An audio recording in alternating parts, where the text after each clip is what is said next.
and welcome to today's 5 at 5. I hope you're doing well today. This is the day the Lord has made. Let us rejoice and be glad in it. I want to read today from Matthew 14, beginning with verse 22. And it says, immediately after this, Jesus insisted that his disciples get back into the boat and cross to the other side of the lake while he sent the people home. After sending them home, he went up into the hills by himself to pray. Night fell while he was there alone. Meanwhile, the disciples were in trouble far away from land, for a strong wind had risen and they were fighting heavy waves. About 3 o'clock in the morning, Jesus came toward them, walking on the water. When the disciples saw him walking on the water, they were terrified. In their fear, they cried out, "It's a ghost!" But Jesus spoke to them at once. "Don't be afraid." He said, "Take courage, I am here." Then Peter called to him, "Lord, if it's really you, tell me to come to you walking on the water." "Yes, come," Jesus said. So Peter went over the side of the boat and walked on the water towards Jesus.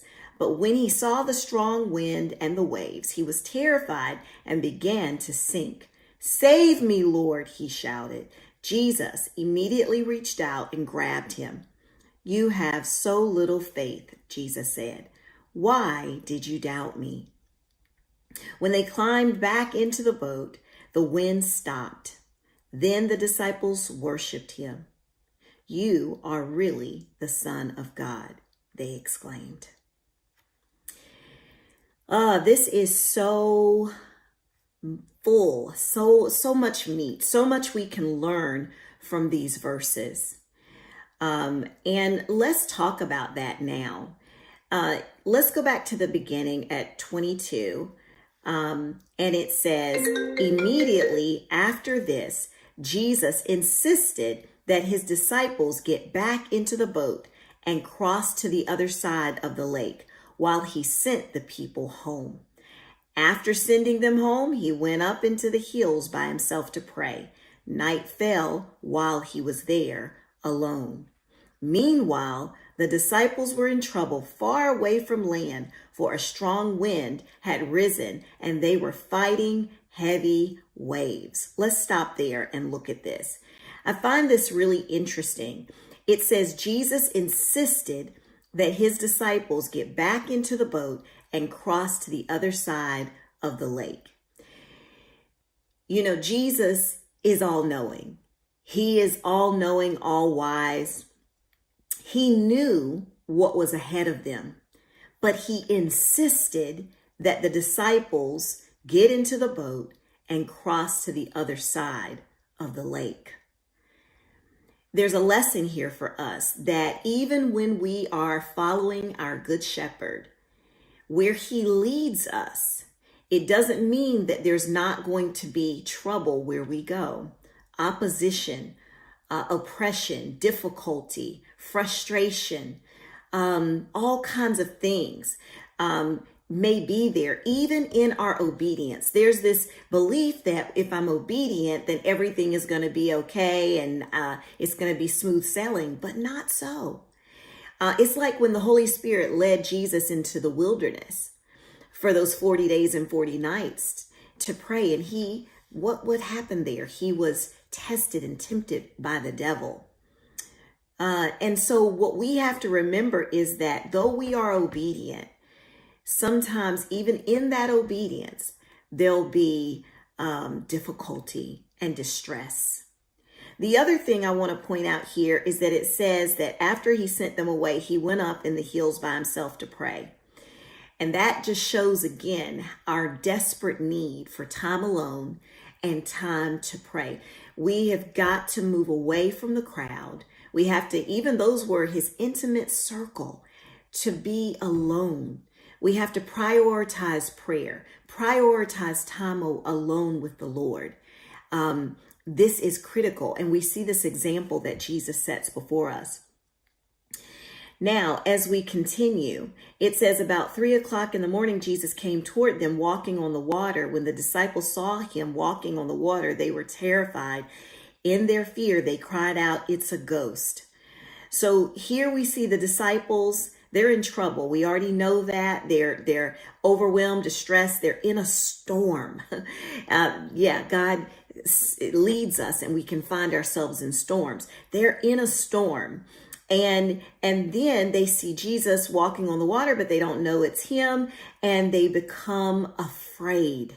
Can't you identify with that fear? Do you ever get afraid in the midst of a storm? And it's hard for you to see, because think about a storm, the winds, the rain. Have you ever been out in a storm? It's hard to see. It's a ghost. They begin to become afraid. And then Jesus says, he spoke to them and said at once, "Don't be afraid. Take courage. I am here." He sends them into a storm, knows where they're going, knows what's going to happen, and then he shows up saying, "I am here," recognizing that they are afraid. Then Peter called to him, "Lord, if it's really you, tell me to come to you walking on the water." "Yes, come." Don't you love Peter? We don't hear all of them saying, "Oh, I want to go. I want to go. I want to step out. I want to do." No, we see Peter saying, "I want more. I want more." And what is that? I'm going to step out of the boat. I mean, it means that it requires action on our part. We can say we want more all day, but our actions have to match that. We have to be willing to step out of the boat, step out of our comfort zone, step into the unknown. I don't think Peter had ever stepped on water before. So to be willing to step into the new, to step into what's not predictable, what's not known, but keeping our eyes on Jesus. He responds to the invitation. He says, "I want more." Jesus says, "Hey, you can have more." And he says, "Come." Peter goes. He gets out of the boat. We know the story. But when he saw the strong wind and the waves, he was terrified and began to sink. Took his eyes off of Jesus and started looking at the storm. He started looking at feeling the wind beating against him and the rain beating against him. And he's looking around, and he took his focus off of Jesus. He becomes scared. And what happens? He begins to sink. "Save me, Lord," he shouted. Jesus immediately reached out and grabbed him. "You have so little faith," Jesus said. "Why did you doubt me?" One thing I can appreciate is that Peter didn't call on anybody else. He didn't call on the disciples, "Hey, John, save me," or "This person, save me." No, he said, "Jesus, save me." He cried out to the Lord, shouted. When he was in distress, he knew where to turn. And what did Jesus do? He grabbed him. Have you ever been grabbed by Jesus? He grabbed him. But then he said to him, "You have so little faith. Why did you doubt me?" Can't you identify with that? I can identify with that. I feel like the Lord is saying, "Kim, why do you have so little faith? Why do you doubt me?" When they climbed back into the boat, the wind stopped. Then the disciples worshiped him. "You are really the Son of God," they exclaimed. I love this. When they climbed back into the boat, the wind stopped. When Jesus and Peter got into the boat, when Jesus was right where, when he took his rightful place in the storm, in their storm, he took it took his rightful place. The storm ceased. I want to say to you, some of you are finding yourself in a storm. We're finding ourselves in a storm, and Jesus needs to be in his rightful place so that the storm can cease. And when I see this, it's not, yes, the physical storm here did cease, but what I also see is when he takes his rightful place, no matter what's going on around us, that internal storm can cease. I pray that this word encourages you as it's encouraging me.